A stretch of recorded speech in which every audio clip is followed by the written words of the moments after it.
Welcome back to another episode of Nydal. In today's episode, as I'm sure you know by the title of the video, we're going to be working on a cruise terminal. And that ship that you saw on the screen a second ago, it's basically sort of the type of vessel we're going to be aiming for, or at least building an infrastructure around. And, when I started planning this episode and started recording it, I thought that, well, this is going to be a relatively small build, so I was just planning on developing the whole area around it. And because of that, you're going to see me in just a second start, working on that little stream, that little river that I built forever ago. I can't even remember when that was, probably last year. And I decided to sort of move the water source a little bit upstream or uphill, so that would give me enough room to start placing a few more buildings in that area. That's this whole part of the map, just so you know, is going to be sort of the city limits. We're probably not going to be developing anything beyond this point, just to give you some context. But it turns out that this cruise terminal build was significantly larger in terms of the amount of details that I end up spending and the amount of time it ended up taking. So I didn't develop this whole area as I thought I would, but I'm still, I still end up moving that river, and we'll probably tackle that whole part in a future episode, maybe the next one, maybe later in the future. But going back to this little corner of the map, this is where the cruise terminal will be, and obviously I'm just having to prepare the terrain underneath. Unfortunately, I had to move those that little marina that we have there and the retaining walls, even though I sort of kept some of the assets and the groups of docks and all kinds of props just to build this new thing.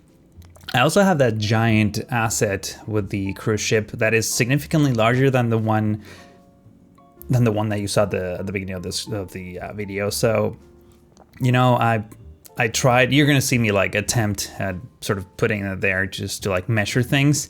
It's way too big. I'm not gonna build such a giant terminal. I'm aiming for something a little bit smaller here. Nydal, while it's a tourist city, it's not I'm guessing it's a tourist city. I didn't expect to have a ginormous terminal. For the most part, the reason why I'm doing this and the reason why I'm doing it in this corner of the map is because I want to sort of start limiting the flow of vehicle traffic or, road vehicle traffic into the city. We've been getting some sporadical traffic jams on the bridge, on the access to the city. So having a second source for passengers into the city, or a third, I guess, after the trains, it's it helps spread out the traffic evenly. That way we don't have so many traffic jams. Usually whenever people have traffic jams in City Skylines, it's because they're trying to funnel a lot of people into one tiny narrow area, and this, because it's on the opposite side of the map, it pretty much evens out the demand and the paths that citizens take in order to get to the places that they want to get to. So that was good and all, but another sort of big motivation behind this episode in particular is the fact that I was talking to Cuboid, who's one of the more prominent mod creators in the community. By the way, he's the one calling the shots on Move It these days, just so you know, in case you've never heard of him. But he's taking over the cargo hold, what's it called? Cargo hold fix mod, which originally was developed by someone else. I think it was TPV, but I can't remember exactly. Sorry if I'm getting the names wrong here. But he sent me a beta version that, let me hang on, I'm getting kind of ahead of myself. The cargo hold fix mod basically made it so that you wouldn't have so many dummy traffic, specifically trains and stuff, just running your city and spawning cargo trains, for example, with almost no cargo, and having a lot of them just coming into the city constantly. And for a while, that was also happening for passengers. Not only train passengers, but also ships. So if you've seen any, screenshots on Reddit or something like that, you probably noticed that there's always people tweeting or posting screenshots from massive conga lines of cruise ships. And this new version of the mod, playing with the beta right now, kind of fixes that. And you get ships like this using a large capacity, as opposed to just having a lot of them with like 3 passengers and that's it.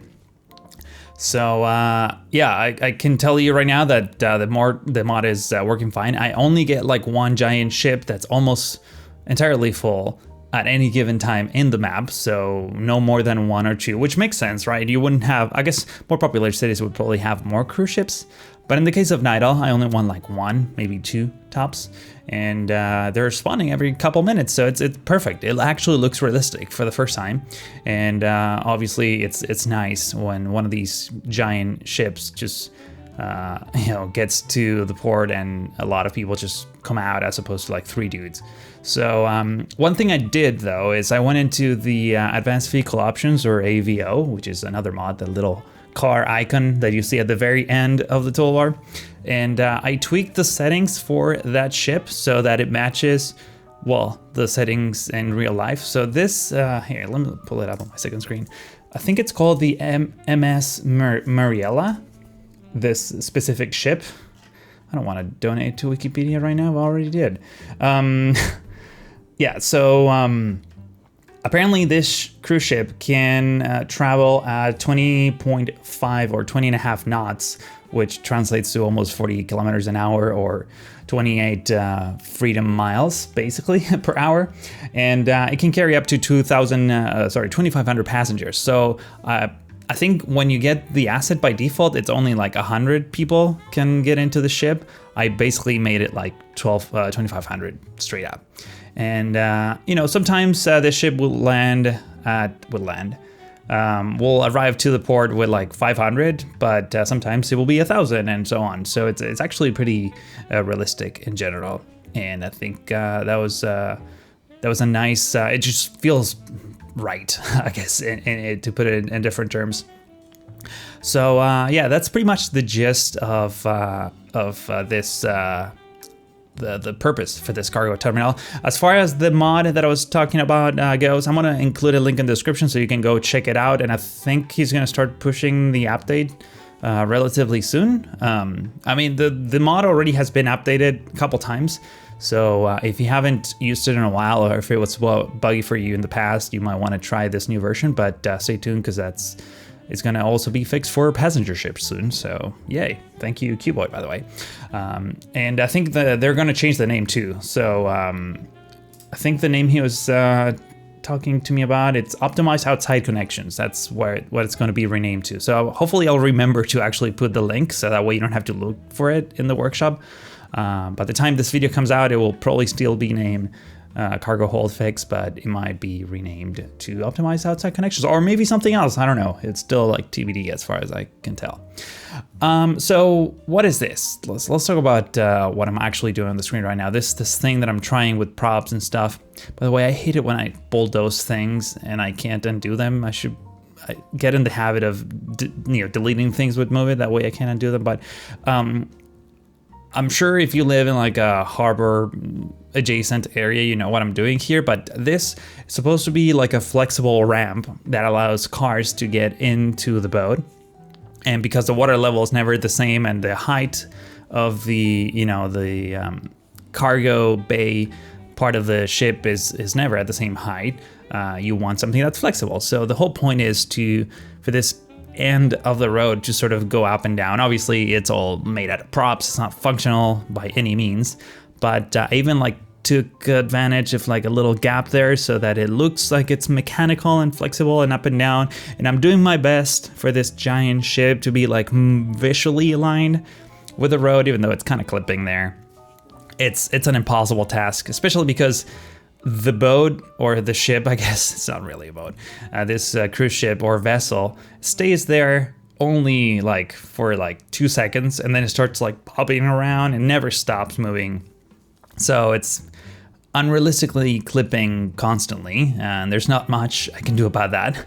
So I did my best so this visually it looks like that could be the proper ramp for vehicles to get in. And obviously I'm just adding these 3-lane roads just at the very tip of this entrance, so that the cars can just sit in line there and wait for the turn to get on board. That's sort of the plan there.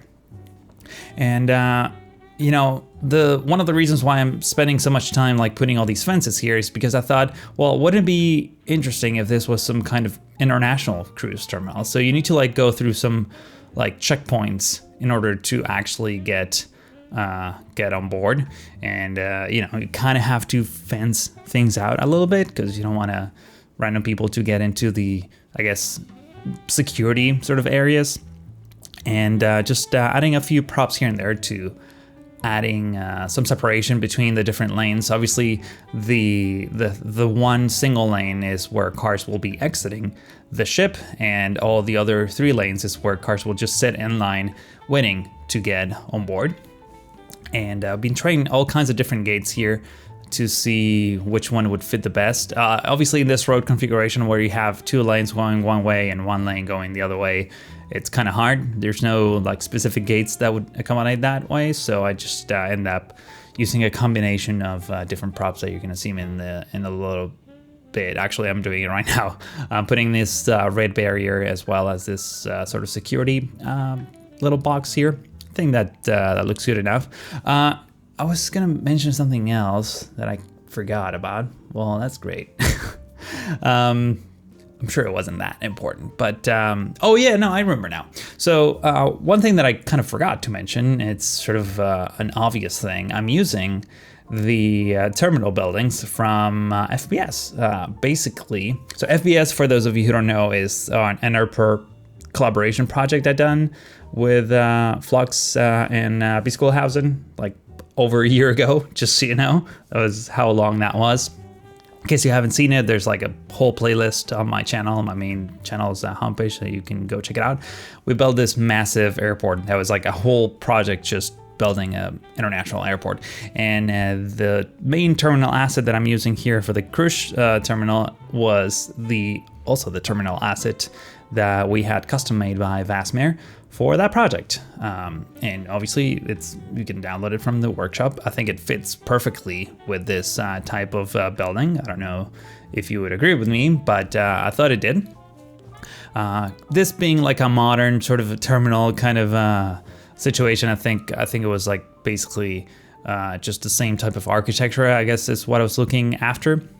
And you're going to see me in a minute using some jet bridges as well, because obviously cruise ships tend to be a bit on the larger side of things, or taller side of things.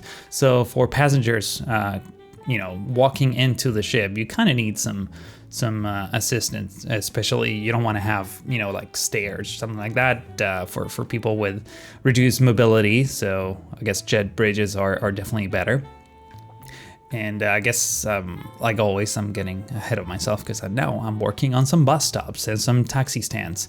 At first, I put the bus stops on this corner, and in front of it, I put a taxi lane. But I figured, no, maybe let's make that like the drop off for like regular cars, and then just have a whole area dedicated for taxis. So I kind of took advantage of these like large footprint parking lots, and just went kind of crazy with these just vector decal lines, or I guess not vector based, like network based decal lines, to make like a little loop at the end and have like additional lanes so that taxis can just sit and wait for the next big ship to sort of drop passengers, and there will be a lot of them waiting. You're gonna see in just a second. I think it came out pretty good. Obviously, there's like slight imperfections that wouldn't necessarily translate to real life, but visually, aesthetically, for the most part, I think it works fine. And I'm obviously adding some crosswalks in specific places. Just so you know, I have this mod that removes all crosswalks from every single road type, so I'm only adding them manually. I would add a lot more if it was, if I had like unlimited decals and props and stuff like that, but I don't want to go too crazy either with the level of detail in areas where maybe they're not as visible. So you know, whenever I'm focusing the attention or at least the camera on, I try to like use most of the props there so that they're actually, you know, you're able to enjoy them for the most part and not just taking up resources for no reason. I feel like City Skylines in general is just like a constant battle between optimizing your resources and achieving the best level of detail that you can. So yeah, so this, as you can see here, I'm putting down regular cars there. I'm actually double parking some of them because that's usually, at least in some airports, particularly in LAX, which is the one that I usually go to, there's like this wide lane where multiple cars can be parked at the same time, or double parked for that matter. And I thought that was a more realistic approach in terms of how people will drop off passengers from their own cars as opposed to rideshare or just taxis in general. Obviously integrating all of these large footprint concrete patches with some decals so that they look a bit more realistic. And while I was at it, I kind of didn't talk about this, but I'm using this new, I saw it in the workshop the other day, this road that's an elevated road that doesn't have any sidewalks, anything like any pillars, anything at all.